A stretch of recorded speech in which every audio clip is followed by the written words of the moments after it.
அன்றைய இந்திய நாட்டின் பிரதமர் இந்திரா காந்தியோடும் பிறகு எம்ஜிஆரோடும் இருந்தார். அவரின் தனிப்பட்ட ஆலோசகராகவும் அரசியல் தெளிவுகளை எடுத்து கூறுபவராகவும் இருந்தார்.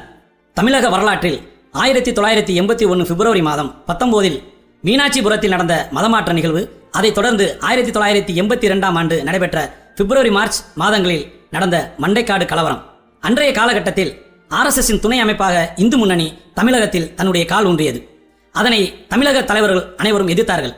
பாபாவும் எதிர்த்தார்.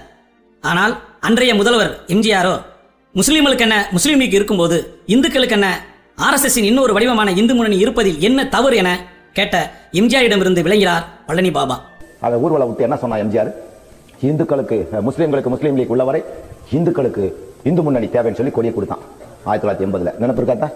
அன்னைக்கு ஆரம்பிச்சு இந்த 8 வருஷத்துல எவ்வளவு பேர் நம்ம அமைதியா வாழ்ந்துட்டு இருந்தோம், கட்டுட்டோம். காரணம், இஸ்லாமியர்களுக்கு எதிராக இயங்கும் இந்து முன்னணி ஒட்டுமொத்த தமிழகத்தில் அமைதியை சீர்குலைக்கும் என்கின்ற முன் உணர்தல் சிந்தனையில்தான் அதிமுகவின் ஆட்சியின் மீதும் எம்ஜிஆர் இந்துத்துவ ஆதரவு மனப்போக்கை கண்டித்து பல கூட்டங்களில் பேசினார். இத புதுக்கோட்டை மாவட்டத்தில் ஒரு குழந்தை இப்படி பிடிக்க அதுக்கு திடீர்னு சத்துணவுக்குன்னு போலியோ என்னென்ன தமிழ்ல இளம்பிள்ளைவாத நீங்கி போச்சாமா. இது என்னடா இது? போலியோ வேக்சின் கண்டுபிடிச்சவன் ஆல்பர்ட் சாவின் ஒரு ஜெர்மன்காரன். அவனுக்கே போலியோ வந்து ஜெர்மன் ஆஸ்பத்திரியில் இருக்கேன். இவன் எங்க தொப்பி நல்லா போச்சுன்னா ஒரு உலக அதிசயமாச்சு. நான் போய் உடனே நான் சினிமாக்கெல்லாம் போகாதவே இவங்க எல்லாம் வந்து சொன்ன உடனே போய் அதை கேசட்டை பிடிச்சிட்டு வாங்கடானே இந்த தமிழ்நாடு அரசு செய்தி நிறுவனம் பாவாண்ணா. தமிழக அரசியல் வரலாற்றிலேயே தமிழக அரசின் தலைமைச் செயலகமான புனித ஜார்ஜ் கோட்டைக்கு நுழைய தடை விதித்து அரசாணை பிறப்பித்தது பாபாவிற்கு தான். ஆனால் அதையெல்லாம் பெரிதாக எடுத்துக்கொள்ளாத பாபா தனது சட்ட அறிவால் அனைத்து தடயங்களையும் தகர்த்தெறிந்து கூட்டங்களை நடத்துவார்.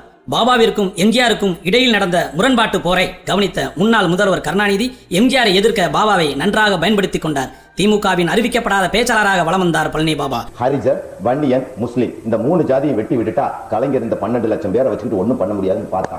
நல்ல வேலை நாங்கெல்லாம் கிராமத்தில் உள்ள புந்து அண்டர் கிரவுண்ட்ல ஒர்க் பண்ணதுனால தான் இன்னைக்கு முதலமைச்சர் வந்துட்டாரு. இவை ஏமாந்தான் ராமன் போட்டோம். விளைவு 7 வருடத்தில் 50க்கும் மேற்பட்ட வழக்குகளை பாபாவின் மீது எம்ஜிஆர் அவர்கள் ஏவினார்.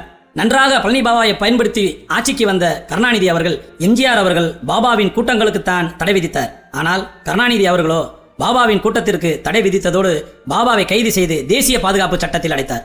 அன்றைக்கு பழனி பாபாவின் வலிமை மிகுந்த வரிகள் இவை. எம்ஜிஆர் என் நெஞ்சில் குத்தினார், கருணாநிதி என் முதுகில் குத்தினார், இஸ்லாமியர்கள் சிலர் என் இடுப்பில் குத்துகிறார்கள் என்றார். திமுக விட்டு இன்னைக்கு நாங்கெல்லாம் வெளியே வந்தோம்னா எங்களுக்கு மரியாதை இல்லை என்றோ எங்களுக்கு பதவி கிடைக்கவில்லை என்றோ அல்ல, எங்களுடைய மார்க்கத்துக்கு மரியாதை இல்லை என்கின்ற ஒரே காரணத்திற்காகத்தான் திராவிட முன்னேற்ற கழகத்துக்கு கடுமையான தண்டனை வரக்கூடிய சூழ்நிலையை உருவாக்கியும் இல்லையா? திருச்சி கலவரம், கோவை கலவரத்தின் போது கருணாநிதி போடப்பட்ட பொய் வழக்கில் தான் 4 பேர் முஸ்லிம்கள் ஆயுள் தண்டனை பெற்று சிறையில் இருக்கிறார்கள். கோவையில் ஒரு முறையாவது கருணாநிதி ராமகோபாலனை கைது செய்திருப்பாரா?